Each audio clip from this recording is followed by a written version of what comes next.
안녕하십니까. 이번 시간에는 법정 지상권이 뭐길래 이 주제를 가지고 이야기를 해보겠습니다. 지상권에는 세 가지가 있는데 이 지상권 관련해서 사례를 통해서 한번 살펴보겠습니다.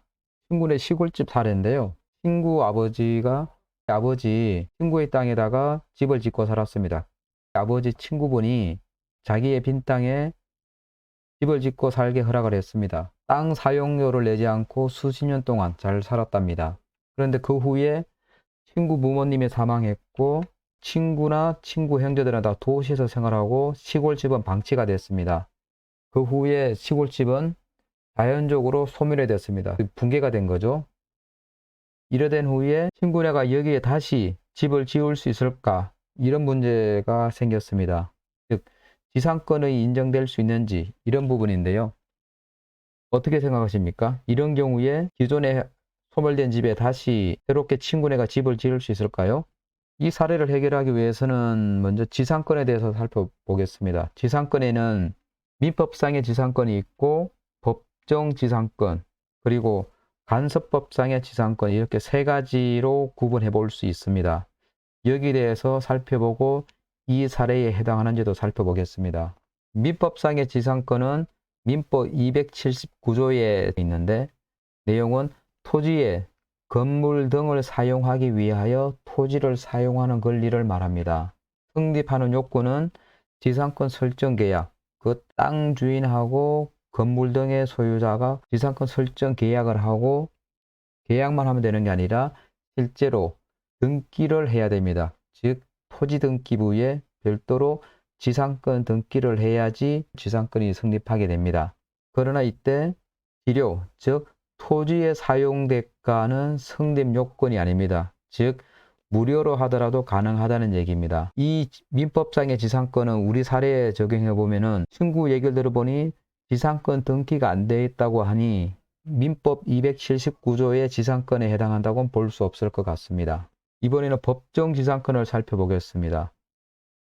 법정 지상권은 토지와 건물이 동일인 소유였다가 경매 등으로 소유자가 각각 다르게 되는 경우입니다.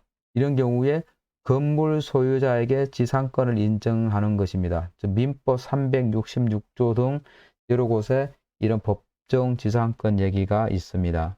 이런 법정 지상권을 인정하는 취지는 건물의 철거를 방지하기 위함이다. 토지 소유자가 건물 소유자에게 무조건 자기의 권리를 주장해서 건물을 철거하게 되면 사회적으로도 마이너스적인 영향이 생기기 때문에 이런 식으로 법에서 법정 지상권을 인정해서 보호하는 취지인 것 같습니다. 이 법정 지상권을 친구 사례에 적용해 보면은 토지와 건물이 동일한 소유가 아니었잖아요. 친구 아버지의 친구분 소유인 땅과 친구 아버지의 건물이기 때문에 애초부터 토지와 건물은 각각 다른 소유자이기 때문에 법정 지상권에도 해당하지 않는다고 볼 수 있습니다. 이번에는 관습법상의 법정 지상권을 살펴보겠습니다. 이 관습법상의 법정 지상권은 토지와 건물이 소유자가 동일했다가 매매 등으로 소유자가 각각 다른 경우입니다. 법정 지상권하고 거의 유사하죠. 차이는 법정 지상권은 경매 등인데 관습법상의 법정 지상권은 매매 등입니다. 또 확대되어 있죠. 그리고 당사자 사이에 건물을 철거한다는 특약이 없어야 됩니다. 건물을 철거한다는 특약이 있을 경우에는 관습법상의 법정 지상권을 인정하지 않는 겁니다. 이렇게 볼 때 관습법상의 법정 지상권은 현실적으로 판례로 인정한다고 합니다. 이 관습법상의 법정 지상권을 친구 사례 적용해 보더라도 기본적으로 토지와 건물이 동일한 소유자가 아니었기 때문에 이 관습법상의 법정 지상권에도 해당하지 않는다고 볼 수 있습니다. 그럼 본 사례는 친구의 사례 같은 경우는 지상권도 아니고 무엇일까요?